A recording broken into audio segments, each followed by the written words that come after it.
we got a flat tire, little Honda car, and we're going to show you how to plug this thing. Noisy air compressor. This is where the nail or something went in. We just kind of ream it out with this tool.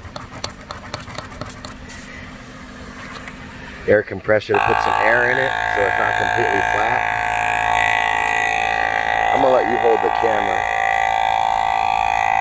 So you put your little tire plug inside here in the little groove.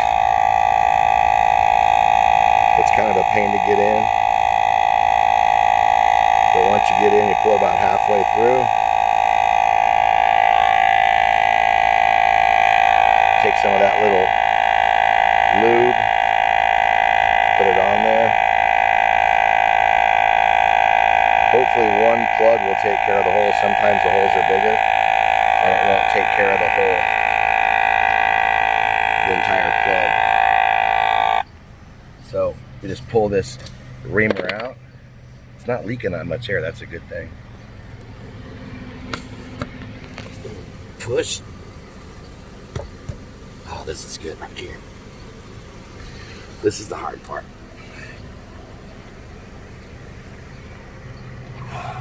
Wow. This takes some strength, guys. This doesn't just go in with ease. There it is. And just once the plug's in there, see it sticking out? Rip that out and it leaves the plug in place. Turn your air back on. See the plug there?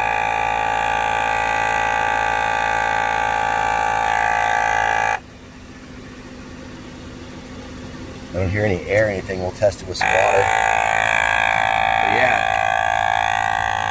Whoa. These little plug kits are amazing. You can buy them anywhere. This is a quality kit. You can buy cheaper ones, but this one you can buy new plugs for it when you need them. This lasted us about 5 years now. They give you an extra in.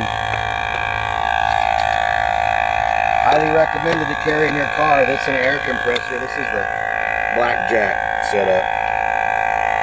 And if you have an air compressor in this, you're not going to be stuck on the side of the road. Well, it decreases your chances of being stuck on the side of the road. We're getting up there though. Look at that. Nice. Do you have any water? We'll test it with a little water. We'll put a little water on there.